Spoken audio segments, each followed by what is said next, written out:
저희 오빠에 관한 얘기를 할까 합니다. 저희 오빠는 30대 초반으로 여친이 있습니다. 오빠와 사귀는 사람들한테 별 관심이 없었는데 갑작스럽게 사귀고 있는 여친과 결혼을 하고 싶다고 했어요. 매번 사귀면서 헤어졌다 만났다를 반복했던 탐탁지 않았던 오빠의 여친과 결혼까지 약속했다고 하니까 좀 불안했습니다. 왜냐하면 현재 지금의 오빠 여친은 꽤 오랫동안 만나는 것 같았는데 맨날 다투기도 잘하고 헤어졌다고 그 핑계로 술 진탕 마시고 온 날도 있고 해서 결혼해서 살면 또 그러지 않을까 걱정이 되었죠. 실제로 본 적은 없지만 오빠랑 찍은 사진들을 보면 여자인 내가 봐도 엄청 날씬하고 예쁜 데다가 화려해요. 오빠의 평소 여자 이상형이 소녀같이 착해 보이는 얼굴에 청순 가련한 다소곳한 스타일인 걸로 알고 있었는데 의외였죠. 이상형은 이상형일 뿐이고 마음이 끌리는 것은 다른 건가 보더군요. 그만큼 저희 오빠랑 전혀 어울리지 않을 것 같은 외모였어요. 뭐 우리 오빠도 딱히 내세울 것 없는 지극히 평범한 일반 남자 중에서 한 명이라서 어떤 여자건 우리 오빠를 구제해준다면 저로서는 땡큐인 것은 사실이지만 오빠가 그 여친과 사귄 뒤로부터는 신경도 날카로워져 있고 뭔지 모르지만 불안정해 보여서 조금은 걱정스러웠습니다. 아직 저희 부모님께 정식으로 인사를 오진 않았지만 오빠가 정식으로 인사시킬 날이 얼마 남지 않았다는 걸 알았어요. 오빠가 처음으로 결혼까지 약속했고 곧 인사시킬 것이라고 말했기 때문이죠. 이름은 차은희이고 모 회사 비서실에서 일하고 있다고 했습니다. 오빠랑 사귄 지는 3년이 되었대요. 제가 보기에는 오빠가 여친한테 푹 빠져 정신이 없는 것 같았어요. 오빠가 엄마에게 처음으로 결혼할 여자라며 집에 데리고 와서 인사시키겠다고 했을 때 저희 엄마는 엄청 기뻐하셨습니다. 엄마가 주변에 아시는 분들이 많아서 오빠에게 선자리를 주선하겠다는 분들이 꽤 있었나 본데 그때마다 따로 여친이 있으니 거절할 수밖에 없기 때문에 오빠 여친이 어떤 사람인지 꽤 궁금해했었어요.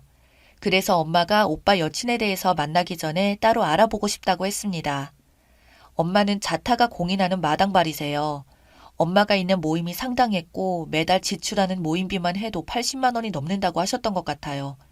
에어로빅 댄스, 노인 무료 급식 봉사, 회사 동기 모임, 배드민턴 동호회, 아파트 부녀회, 전문 사진 작가와 함께 사진 찍기 동호회 등등 그야말로 마당발이라고 해도 과언이 아닙니다. 할아버지께서 생전에 국회의원 출마를 하신 적이 있으셨는데 저희 엄마가 전면에 나서서 적극적으로 활동을 했을 만큼 굉장히 사교적이셨죠. 엄마가 일부러 뒷조사를 한 것은 아니었고 그냥 오빠 여친이 다닌다는 회사에 한 달이 건너 아는 사람을 통해서 알아볼까 하시더라고요. 며느리가 될지도 모르는 아가씨에 대해서 궁금하니까 주변 사람들을 통해서 알아보는 건 괜찮다고 생각했습니다. 그냥 회사에서 평가는 어떤지 정도 물어본다고 했었죠. 어느 날 오빠가 일주일가량 지방 출장을 간다고 했습니다. 엄마가 그날 저녁에 오빠 여친이 다니는 회사에 아는 지인 통해서 알아봤더니 일도 야무지게 똑소리 나게 잘하고 성실하다고 하더랍니다. 그래서 엄마도 매우 흡족해 하셨어요. 그런데 갑작스럽게 엄마가 한 통의 전화를 받았는데 갑자기 얼굴이 확 굳어지셨고 저한테 갑자기 함께 가볼 곳이 있다고 하면서 따라 나오라고 하셨어요. 어디를 가시는데 갑자기 같이 가자고 하냐고 하니까 설명할 겨를이 없다고 하시면서 당장 따라 나오라고 하시더라고요. 하도 엄마가 바쁘게 재촉하는 바람에 후다닥 뒤를 따라 나왔습니다. 엄마가 설명할 시간이 없으니까 나중에 말해줄 테니 잠자코 있으라고만 하시더라고요. 시내 번화가의 현대식 건물 지하주차장에 차를 대고 그 건물 지하에 있는 꽤 고급스러운 술집으로 들어갔습니다. 저는 이런 곳은 처음이라 세련되고 고급스러운 분위기인 술집에 약간 압도되는 느낌이었어요. 안내하는 남자 직원도 꽤 잘생긴 데다가 모델같이 키도 크고 매너도 깔끔하니 인상적이었습니다. 엄마가 앞장서 들어갔는데 그 잘생긴 남자 직원이 엄마에게 몇 마디 묻더니 바로 안내를 하더군요. 그 남자 직원의 안내에 따라 들어가면서 보니 거기 마담인 듯한 어떤 젊고 예쁜 여자가 머리에 은빛 단발 가발을 쓰고 오고 가는 사람을 응대하고 있었고 잘생긴 남자 직원의 안내에 따라 들어간 곳에는 아주 고급스러운 로비가 있었는데 이미 두 분의 남자분이 와 있었어요. 한 분은 엄마의 지인분이셨고 또 다른 한 분은 이곳 술집의 사장이었어요. 엄마 지인분은 그곳 사장의 친척으로 실질적으로 직접 경영하는 분이라고 했고요. 바로 그 지인분이 자주 다니는 술집이라서 엄마가 그곳에서 이곳 술집 사장을 소개해달라고 부탁한 모양이었습니다. 처음엔 왜 엄마가 저를 데리고 오면서까지 이곳 술집 사장을 만나려고 하는지 의아했었네요. 엄마가 그 술집 사장한테 물었습니다. 아들 여친 이름이 차은이라고 하는데 혹시 여기에서 일하고 있나요? 라는 거였어요. 저는 그 말을 듣는 순간 깜짝 놀랐습니다. 오빠 여친이 이런 데서 일한다고? 회사 다닌다고 했는데 무슨 말이지? 그러더니 아까 그 잘생긴 남자 직원들을 부르더니 직원 명부를 가져오라고 시킨 것 같았습니다. 그 술집에서 일하는 직원들은 모두 예명을 사용하기 때문에 본명을 모른다고 하더라고요. 그러면서 예비 며느리가 이런 데서 일한다면 아주 큰일 났네. 시어머니 되실 분이 확인하러 오신 거군요. 하면서 묻더라고요. 결국에 직원 명부에서 차은희라고 하는 이름 석자를 찾아냈습니다. 사진도 일치하더군요. 밤 시간만 알바식으로 하고 있다고 했습니다. 아까 입구 쪽 안내데스크에 서 있었던 은발머리 젊은 여자가 얼굴 마담이라고 했어요. 사진 속의 오빠 여친 모습이랑 그 술집의 얼굴 마담이랑은 정말 몰라보게 다른 얼굴이어서 알아보기가 힘들었습니다. 엄마는 기가 막혀서 완전 얼굴이 굳어졌는데 그 술집 사장이 여기는 정치하시는 분이 오고 가는 곳이니 절대로 큰 소리 내시면 안 된다고 하면서 원하시면 그 직원을 내보내겠다고 했습니다. 아들이 사귀는 여자친구일 뿐이라서 직접 눈으로 확인해보고 싶었을 뿐이라고 했습니다. 낮에는 회사원으로 밤에는 고급 술집 마담으로 일하고 있었다니 놀라 자빠질 일이었어요. 그리고 엄마의 지인분 앞에서 엄마가 많이 창피해하셨습니다. 아들이 그런 여친을 만나고 있었다니 참 부끄러울 일이었습니다. 엄마가 마담을 잠깐 불러달라 했습니다. 조용히 말 좀 나누겠다고 했더니 그 술집 사장이 불러다 주더군요. 은발머리에 야식꾸리한 진한 화장에 몸에 착 달라붙은 미니스커트를 입은 마담이 들어왔습니다. 엄마는 그 장면을 동영상을 찍고 나누는 대화 내용도 함께 잘 녹음하도록 저에게 시키셨어요. 제가 그 마담의 모습을 동영상으로 촬영하자 왜 그러냐는 듯이 물어왔어요. 엄마가 먼저 말씀하셨어요. 차은희 씨냐고. 말하자 완전 놀란 표정으로 자기를 어떻게 아느냐고 했어요. 그러자 엄마가 당신 남친의 엄마라고 말하자 굉장히 놀라더라고요. 그리고 아들과 헤어져 달라고 부탁했습니다. 그리고는 그 마담 앞에 놓아두고 TV라면서 엄마 친구분을 잘 접대해드리라고 했습니다. 그리고 엄마 지인분께는 엄마가 술값은 지불할 테니 마담과 맞잔하면서 즐거운 시간 보내시라고 하면서 먼저 가겠다고 말했습니다. 그 장면까지 동영상으로 다 촬영했습니다. 그때까지 아무 말도 못하고 체념한 듯이 그냥 오빠의 여친은 그대로 앉아 있었습니다. 그렇게 엄마와 나는 그 술집에서 나왔어요. 세상에 이렇게 기가 막히는 일도 다 있다면서 엄마는 오빠가 그렇게 오래도록 사귀었으면서 저에게 깜찍하게 이중생활을 하는 걸 설마 몰랐을까 하고 한심스러워했습니다. 그래서 엄마가 지방 출장 가 있는 오빠에게 전화를 했어요. 오늘 있었던 일의 자초지종을 말해주고 아까 찍었던 동영상까지 보냈습니다. 그런데 오빠는 놀랍게도 그 사실을 알고 있었다고 해서 엄마를 더욱 기가 막히게 했죠. 알면서도 결혼할 생각까지 했다는 말인데 엄마한테는 용납이 안 되었던 거죠. 엄마는 기가 막혀서 오빠에게 딱 한마디 하시고 전화를 끊었습니다. 아들아, 네 여친이 마담이란 사실보다도 네가 그 사실을 알고도 결혼까지 할 생각이었다는 게 더 충격이고 실망스러웠다. 라고 하시고는 더 이상 말도 하기 싫다면서 전화를 끊어버리셨습니다. 그대로도 엄마는 오빠한테 정말로 실망을 하셨는지 아는 척하지 않으셨고 말도 건네지 않으셨어요. 아, 그리고 엄마가 어떻게 오빠 여친의 술집에서 알바를 하는지 알게 되었냐고요? 엄마가 아는 분이 많으니 그리 어렵지 않으셨나 보더라고요. 오빠 여친이 다니는 회사에 아는 분들이 오빠 여친이 처음에는 언급한 것처럼 참 성실하고 일도 잘하는 여사원으로 좋게 말해주는 분도 있었지만 반면에 오빠 여친이 사는 빌라 주인이 엄마의 지인분이셨는데 거기를 관리해주는 분이 제일 아래층 사시는 할아버지가 그러셨는데 퇴근 후 집에 들렀다가 이상한 옷차림을 하고서 다시 나갔다가 꼭두 새벽에 집에 들어온다고 하더래요. 그래서 엄마가 미심쩍어서 사람을 시켜서 미행해서 어디로 가나 알아봤답니다. 그 술집으로 다니길래 엄마가 직접 거기서 일하는 종업원인지 아닌지 확인하기 위해서 저를 데리고 갔던 거였어요. 아무튼 엄마의 마당발 덕분에 오빠 여친의 이중생활을 알게 되었지만 여전히 오빠는 그 여자한테 미련을 버리지 못한 듯해서 엄마와 오빠는 한동안 말 한마디 섞지 않은 채 지냈습니다. 오빠 말에 의하면 오빠의 여친은 처음부터 술집에서 일했던 것은 아니었고 아버지는 어렸을 적에 일찍 돌아가시고 어머니 혼자서 동생들과 여친을 키워오셨는데 갑자기 어머니마저 병원에 입원하게 되고 동생들까지 챙겨야 했는데 그동안 직장 다니며 모아왔던 돈은 어머니 병원비와 생활비로 다 써버렸다네요. 오빠 여친네 어머니는 간 이식 수술을 하기로 했는데 다행히 기증자가 생겨서 수술을 해야 하는데 돈이 급히 필요했었대요.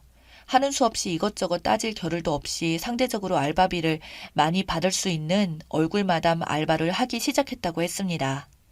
동생들과 아픈 어머니를 계속 돌봐야 하기 때문에 지금껏 계속 술집에서 일하면서 낮에는 회사원으로 밤에는 마담으로 이중생활을 했다네요. 그리고 그 생활에 점점 더 익숙해졌다고 하더랍니다. 그래서 오빠도 그 때문에 몇 번 헤어지다가 다시 만나기도 하면서 많이 힘들었다고 했습니다. 회사에 다니면서 받은 그 월급들도 동생들 먹여 살릴 생활비에 쓰니 그리고 어머니의 치료비 등이 힘에 부친다면서 계속 술집 알바를 그만두지 못한다고 해서 많이 속이 상했었다고 했습니다. 그래서 제가 오빠한테 오빠 여친한테는 술집에서 알바를 힘들게 하지 않더라도 동생들과 어머니를 케어해 줄 만한 경제력 있는 남자를 만날 수 있게 오빠가 자리를 비켜주라고 했습니다. 오빠는 능력이 안 되니 행여 결혼하더라도 바로 깨지는 것은 시간 문제라고 했어요. 그래서 엄마랑 철륜 끊고 결혼한다 쳐도 오빠는 그 여자랑 오래 못 살 거라고 안 봐도 비디오라고 말해 주었습니다. 전부 현실적으로 생각하고 이 정도에서 헤어지는 것이 서로를 위하여 좋을 것 같다고 결단을 내리려고 했더니 제 말이 일리가 있었던 모양인지 깊이 생각하는 것 같았습니다. 오빠 여친은 오빠에게 이미 결별을 선언했다고 하더군요. 그렇게 해서 오빠는 결혼할 여친과 마음 정리하고 헤어졌습니다. 맞지 않은 결혼을 감정만 앞세워서 억지로 하게 되면 서로에게 상처만 남기고 헤어질 게 뻔하기 때문이었죠.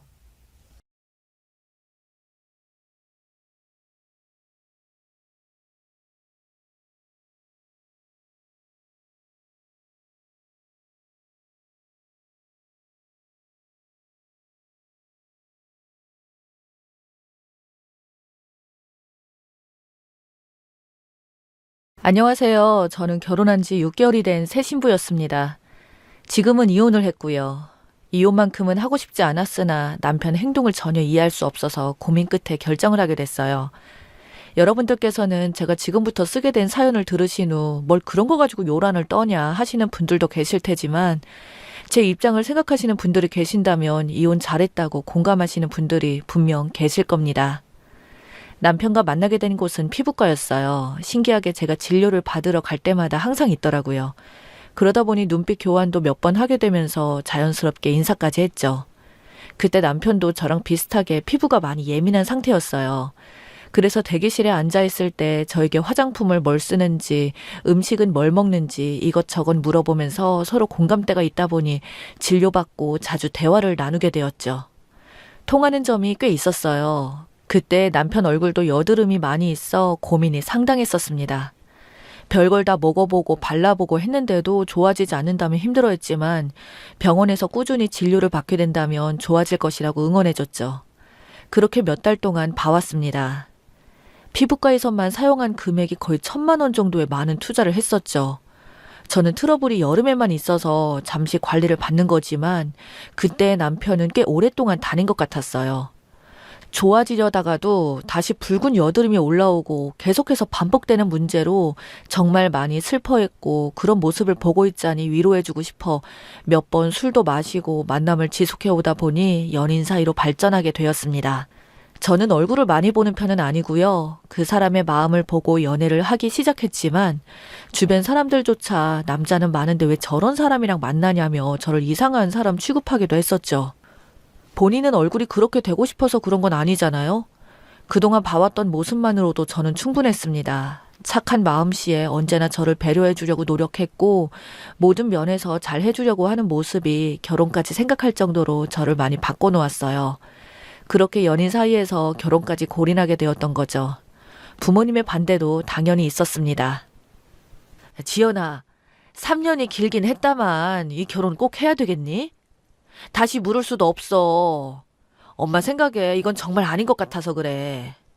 여들은 누구나 날 수 있는 거야. 하지만 그것도 어느 정도껏 그래야지. 너무 심하잖아. 더군다나 상철이 부모님 얼굴 봤지? 너무 징그러워서 표정 숨기려고 처음에 많이 노력했어. 그런 것도 유전이 된다니까. 가족이 다 똑같이 얼굴에 여드름이 자글자글하니. 엄마 말 듣고 이 결혼은 없던 걸로 하자. 나중에 태어날 아기가 성인 돼서 여드름 때문에 정신적으로 힘들어하고 슬퍼하는 모습 보고 싶지 않잖아. 엄마, 무슨 말을 그렇게 하세요? 시부모님이랑 상철 씨 얼마나 착해요. 얼굴 반반한 사람이랑 살아도 별거 없어요. 저를 사랑해주고 아껴주는 사람이 평생 속 썩이지 않는 거라고요.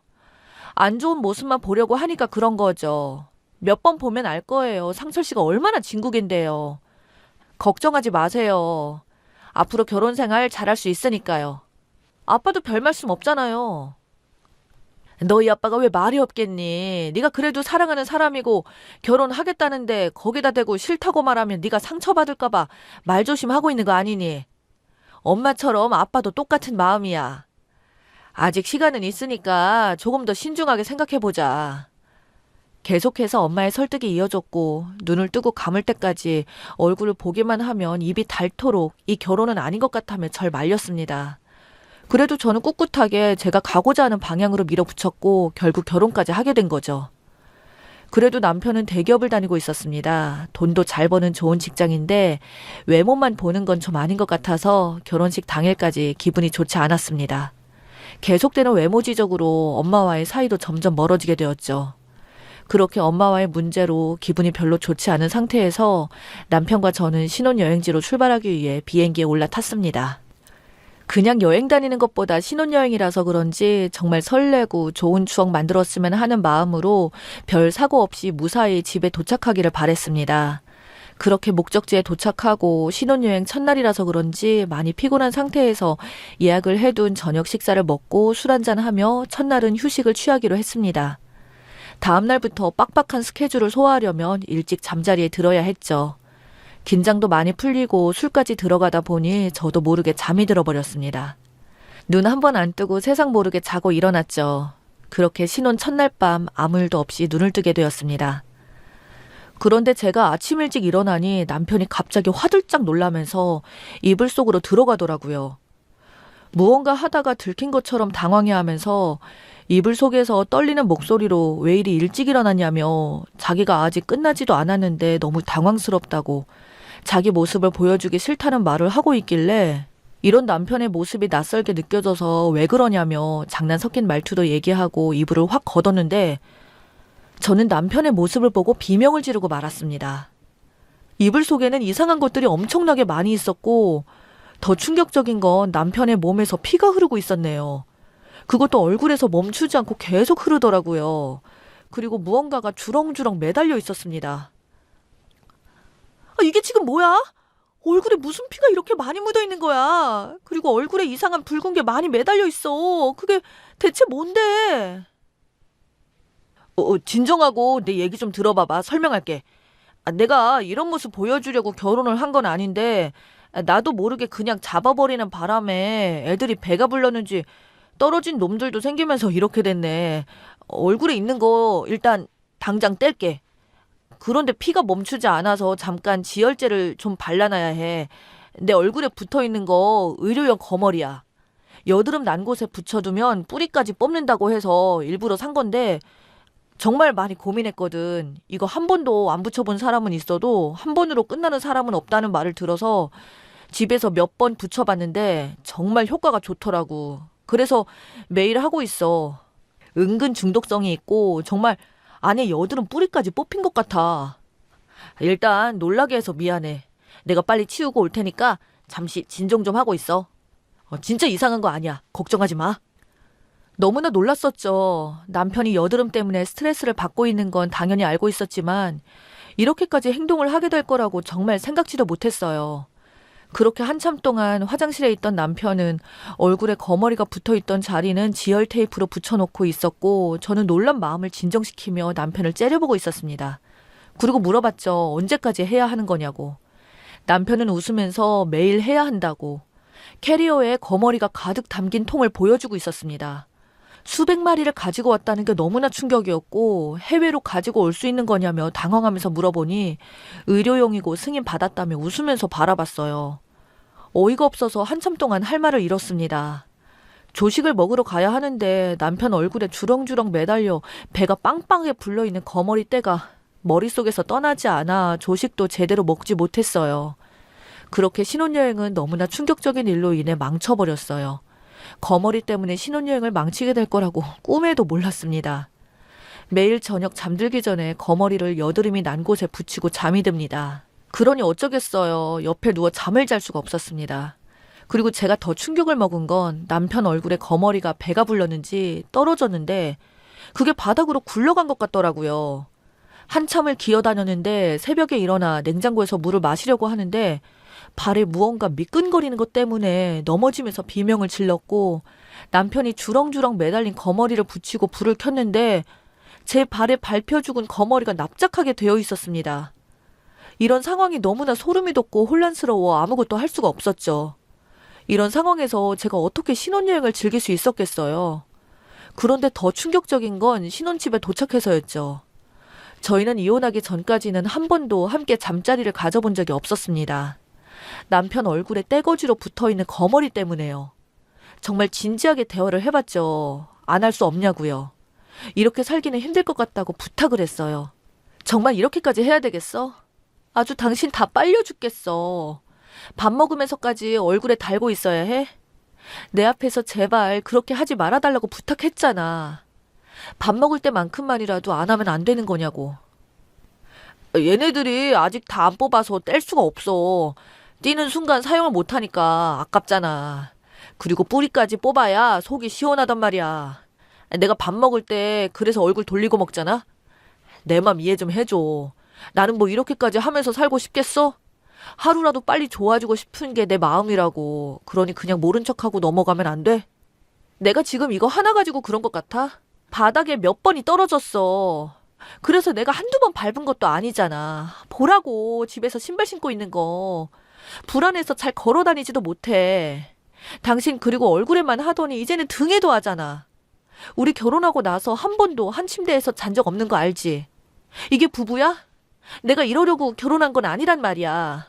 나는 당신이 이런 걸 하게 될 거라고 상상도 못했어. 알았어. 내가 조절할게. 효과가 좋은 것 같아서 더 하게 된 것도 있어. 그래서 우리 부모님께도 추천해줬더니 엄청 좋아하시더라고. 속이 다 시원하다며 우리 아버지 어머니도 매일 잘 때 붙이고 주무신다고 해. 당신도 생각 있으면 한 마디 줄 테니까 시험 삼아 붙여볼래? 남편의 충격적인 말에 입이 다물어지지 않았습니다. 시부모님한테까지 추천을 했다는 건 상상하기도 싫을 상황이 다가오게 될 것이라는 걸 예상할 수 있었기 때문이죠.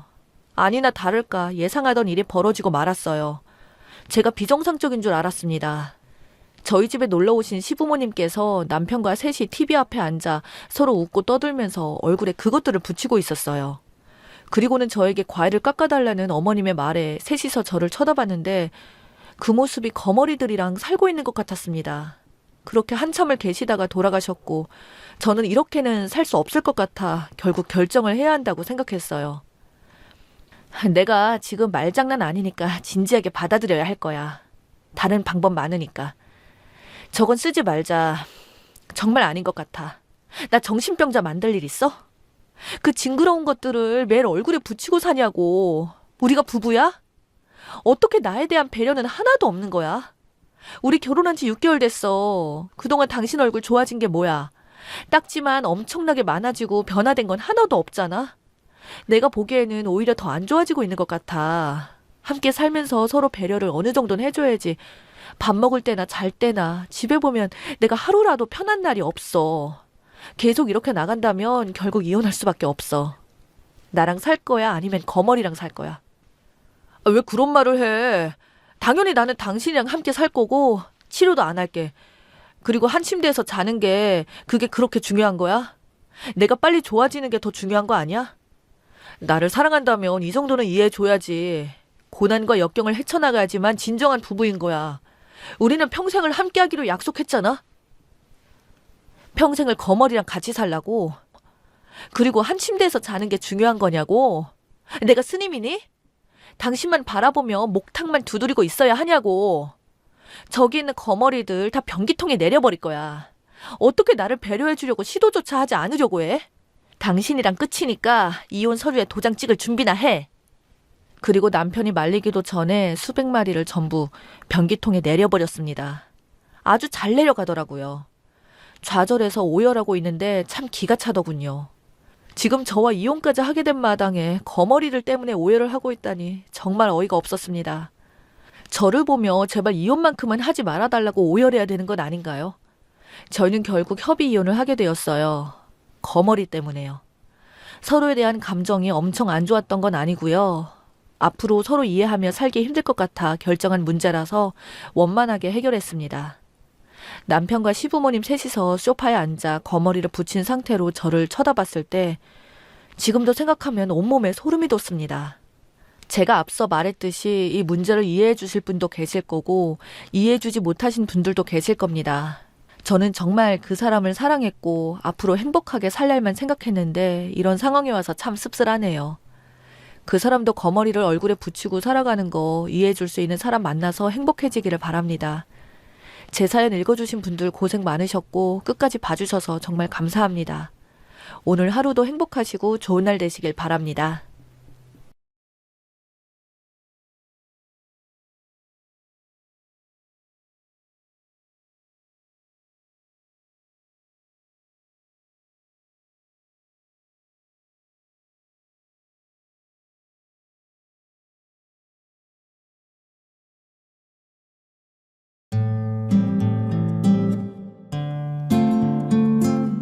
오늘의 사연 제목은 3개월 된 아이 데리고 이혼합니다 라는 사연입니다.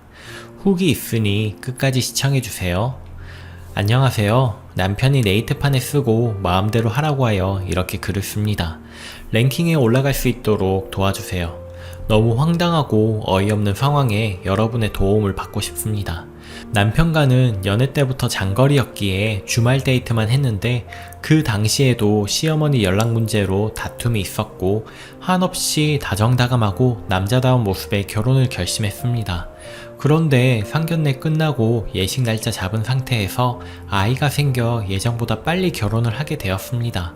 시댁은 차로 5분 거리에 위치해 있고 남편이 시아버지 밑에서 일하기 때문에 잦은 왕래는 어느 정도 예상을 했었습니다. 그러나 이 정도로 자주 왕래를 할 줄은 몰랐습니다. 최소 일주일에 2번이었고 많으면 3번까지 갔습니다. 친정은 차로 1시간 10분 정도 걸리고 남편은 결혼해서 지금까지 친정에 1번, 2번 온 것 같습니다.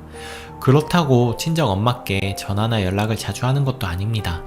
주말엔 둘이 보내려나 싶었지만 결혼생활 8개월 동안 주말에 남편과 단둘이 있어본 게 고작 2번이네요. 남편보다 2살 많은 시누이는 주말만 되면 밤낮 상관없이 남편한테 카톡이나 전화가 왔고 카페 가자, 지금 어디 왔는데 생각나서 전화했다. 밤 10시 넘어 술 먹고 있다며 전화 온 적도 있네요.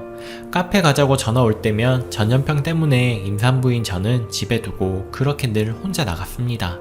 연애 때부터 이런 게 쌓이고 쌓여 다툼이 잦았고 남편은 제가 엄마랑 누나를 싫어한다며 폐륜아의 나쁜 며느리로 몰고 가더라고요. 시댁에서 지원을 많이 해줬어요.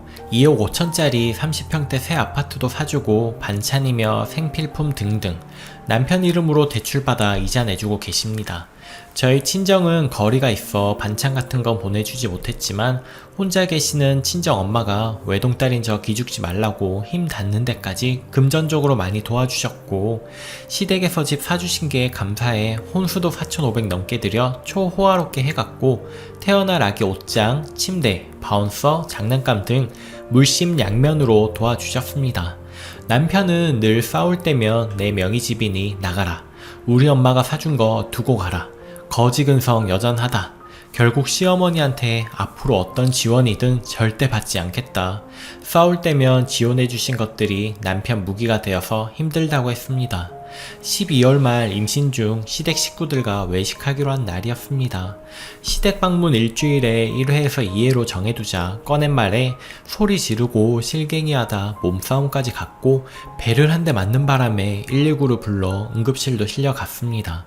임신 중인 저에게 배를 때린 당시 상황이 너무 어이가 없었습니다. 식당 앞에서 옷은 다 찢어진 상태로 임산부가 길바닥에 주저앉아 있으니 지나가는 사람들은 욕하고 너무 부끄럽기도 했지만 남편에 대한 믿음이 더 사라져만 갔습니다. 그 뒤로도 사소한 다툼은 많았지만 결정적으로 이혼하게 된 계기는 4월에 출산하고 조리원 2주 있다 집에 왔는데 하루도 안 빠지고 시댁 식구들이 오는 겁니다. 저도 이해해요. 첫 손주, 첫 조카. 얼마나 보고 싶겠습니까? 한 번은 시어머니가 올 때마다 자고 있는 신생아를 안거나 깨우려 하기에 어머님 앉지 마시고 그냥 자게 두세요. 아직 목을 못 가누는 데다가 엄마 아빠 외에 외부인은 어떤 바이러스를 가지고 있을지 몰라 방문도 자제해야 한대요 라고 한 말에 시누이는 조리원에 전화하여 항의를 했습니다. 니네가 그런 교육을 진행했냐면서요. 남편은 그 와중에 애가 좀 깨면 어떠냐 다시 재우면 되지라는 말도 안 되는 소리를 했네요. 한 번이라도 재워보고 아기 케어를 해보고 하는 말이면 저도 이해를 하겠습니다. 아기 한번 재우기가 얼마나 힘든지 아시잖아요. 남편이란 사람은 잠이 제일 중요한 시기인 생후 1개월도 안 된 아기보다 본인 엄마가 아기 눈뜬 모습을 봐야 하니 깨우는 게 더 중요한 사람이죠. 5월 초 주말 아기 케어로 하루 2시간 쪽잠밖에 못 자는 상황에 전화를 안 받는다는 이유로 시댁 식구들이 무작정 집에 찾아왔습니다. 난장판인 집을 후다닥 정리하고 설거지하며 남편을 현관으로 마중 보냈는데 그날 밤 시누이한테 전화가 왔습니다. 우리 엄마 아빠 왔는데 왜 설거지만 하고 있냐? 물 한 잔 안 내오냐? 우리 엄마가 커피 한 잔 달라고 했는데 왜 안 줬냐? 예의가 없다. 이건 네 싸가지의 문제다. 커피 달라는 말 설거지하느라 듣지도 못했고 남편이 한 잔 타 드리는 건 봤네요. 이게 시집살이고 시누이 짓 아닌가요? 남편이 커피 타드렸으면 됐잖아요. 전염병으로 사회적 거리두기가 심각한 상황에 목욕탕 다녀와서 아기 보러 오고 제주도 여행 다녀와서 아기 보러 오고 그렇게 잦은 방문으로 인해 저는 스트레스가 극에 달했습니다. 남편은 저랑 싸울 때면 아기를 무기 삼아 누워있는 아기를 들지 않고 시댁에 간다며 나가려 했습니다. 저에게서 뺏어가려 한 겁니다. 저만 집에서 나가라고 했고요. 너무 어이가 없더라고요. 항상 싸움이 일어나면 저보고 나가라고 하네요. 저는 절대 못 나간다. 너가 나가라 하고 항상 이런 식으로 싸우게 되었습니다. 원래도 저랑 다투면 시댁으로 달려갔던 사람입니다.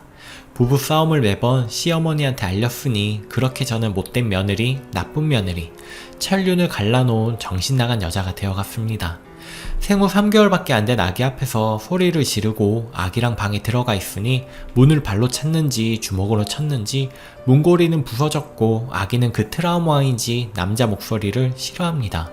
시아버지는 저보고 재산 보고 들어왔네, 꽃뱀이네, 일부러 임신했네 막말을 서슴지 않았고 시어머니 또한 이혼가정 운운하며 처음부터 마음에 안 들었다 하셨네요. 그리고 저희는 잘 하지 않는 부부입니다. 남편이 제 앞에서 어머니께 말하더군요. 얘랑 할 맛 안 나서 못하겠다고. 제 사생활 일거수일투족 시댁은 다 아는 거예요.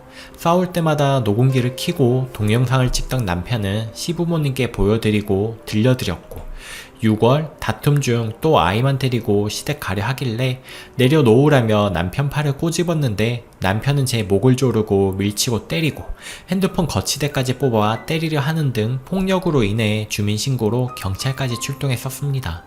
그 당시 온몸에 피멍이 들고 까지고 찢어져서 사진 촬영도 했고 가정폭력 상담소에서 도와주겠다며 계속 연락해서 연락이와 상담도 진행 중인 상황입니다. 시 부모님은 법조계 출신으로 지방에서 사무실을 운영 중이세요.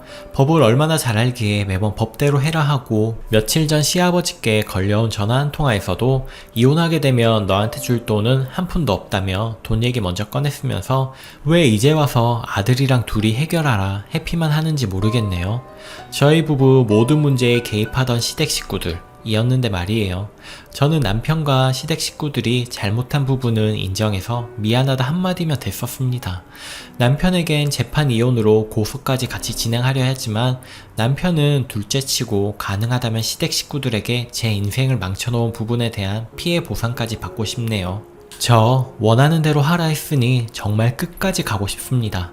혹여 이런 과거 숨기고 재혼까지 할 수도 있을 남편 못하게 막고 싶습니다. 또 다른 피해자가 나오면 안 되니까요. 저보고 피해자 코스프레 한다고 했는데 피해자 맞습니다. 시댁에서 매번 재산 운운했으니 얼마나 많은지도 보고 싶네요. 여자 혼자 아기 키우는 거 힘들겠죠. 아빠 빈자리도 많이 느껴지겠죠. 하지만 저를 무시하고 돈 없는 친정까지 무시하는 파렴치한 사람들을 도저히 용서하지 못하겠습니다.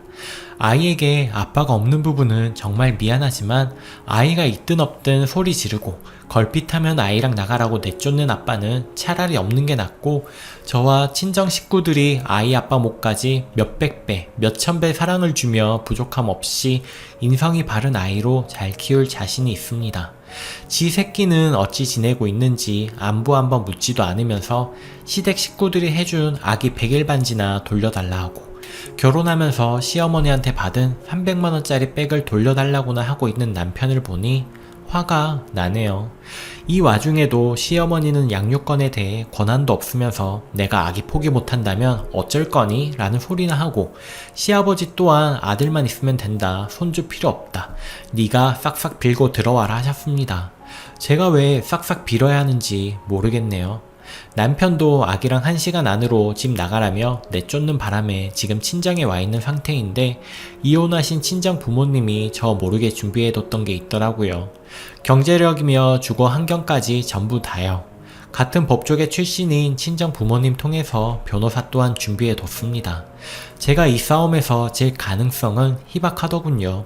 양육권이며 위자료, 형사처벌까지 전부 다요. 제가 어떤 무기들을 쥐고 있는지 상세히 쓰지는 않겠습니다.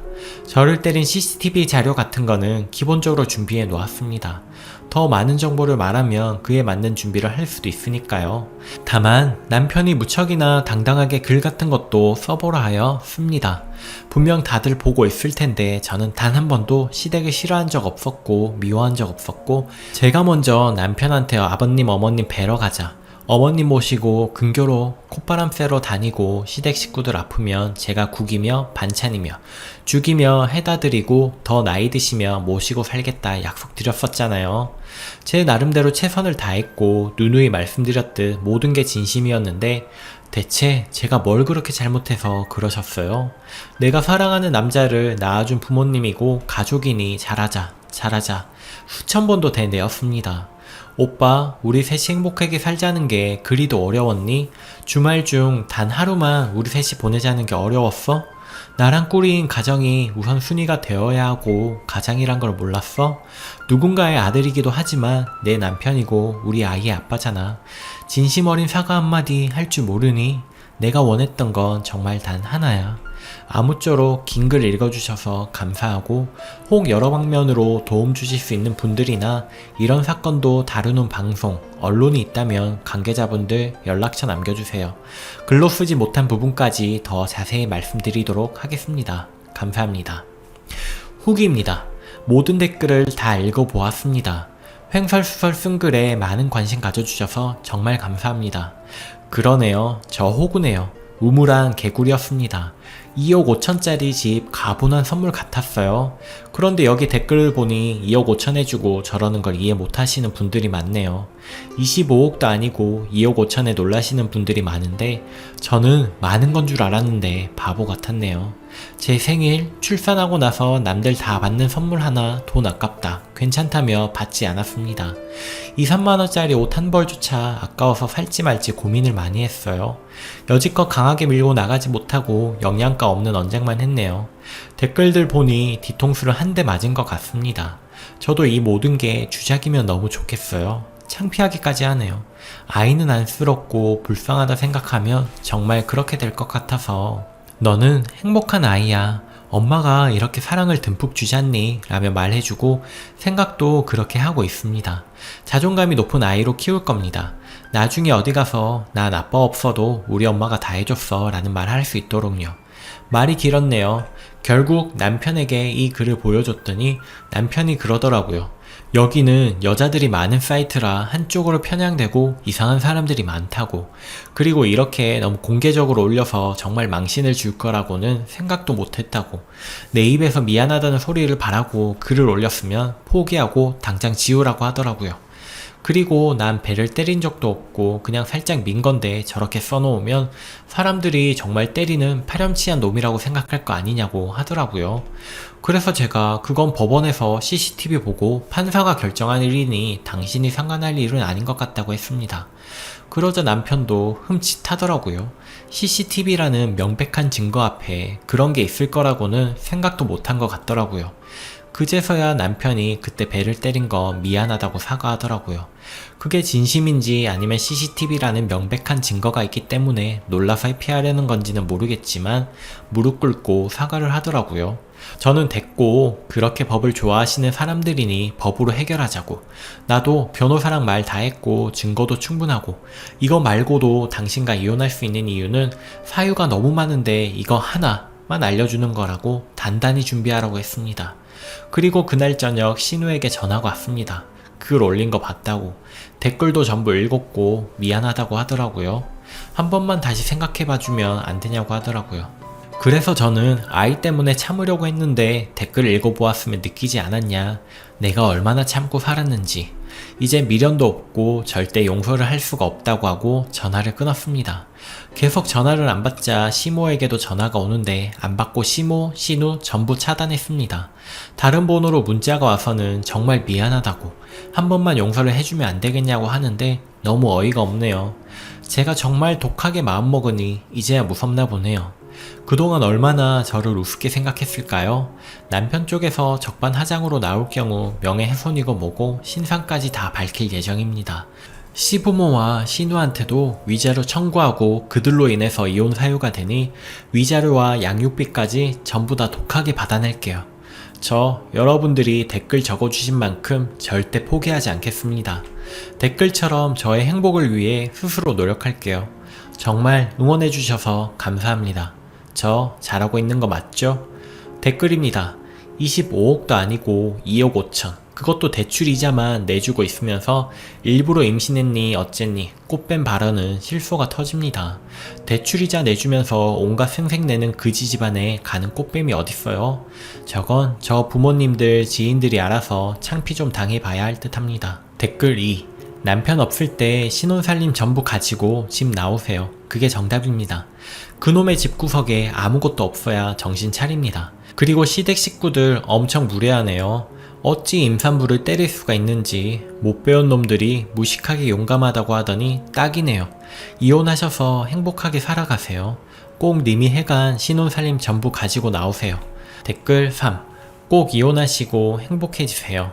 결혼하면 부모님보다 내 아내, 내 아이가 우선이 되고 서로 어느 정도는 분리돼야 하는 게 맞습니다.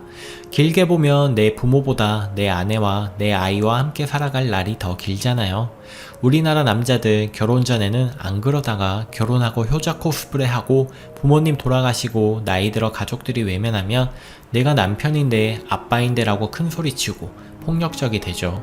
자식이 클 땐 신경 안 쓰니 아이와 애착도 형성되지 않고 아내도 어느 순간 남편이란 존재를 포기했는데 본인만 모르고 그러더라고요. 그리고 저런 남편 밑에서는 아이 키워도 아이가 삐딱해질 수가 있습니다. 댓글 4. 연애 때는 장거리였기에 주말 데이트만 했는데 그 당시에도 시어머니 연락 문제로 다툼이 있었지만 한없이 다정다감하고 남자다운 모습에 결혼을 결심했고 여기서부터 잘못됐습니다. 보통의 여자들은 이 부분에서부터 파혼하면서 싹을 잘라내죠. 당한 게 안쓰럽긴 하지만 이미 결혼 전에도 도망가라고 기회를 몇 번 줬는데 무시하고 결혼 진행한 책임도 있는 것 같습니다. 댓글 5. 예전 저희 집이랑 진짜 똑같네요. 저희 집은 아빠 쪽도 가난했다는 점만 빼면요. 시가에서는 엄마를 개무시했고 아빠는 엄마를 이틀에 한 번 간격으로 때렸습니다. 이상한 걸로 트집을 잡으면서요. 어린이집을 다니던 어린 나이에 저도 그런 아빠가 이해되지 않았고 폭력 행위를 말리려다 엄마 편을 든다며 자주 두들겨 맞았습니다. 아빠의 손찌검은 엄마가 저를 뱃속에 임신했을 때부터 시작되었다는데 그럼에도 일찍 이혼하지 않은 이유를 엄마에게 물어보았더니 저를 아빠 없는 아이로 키우기 싫었다 하시더라고요.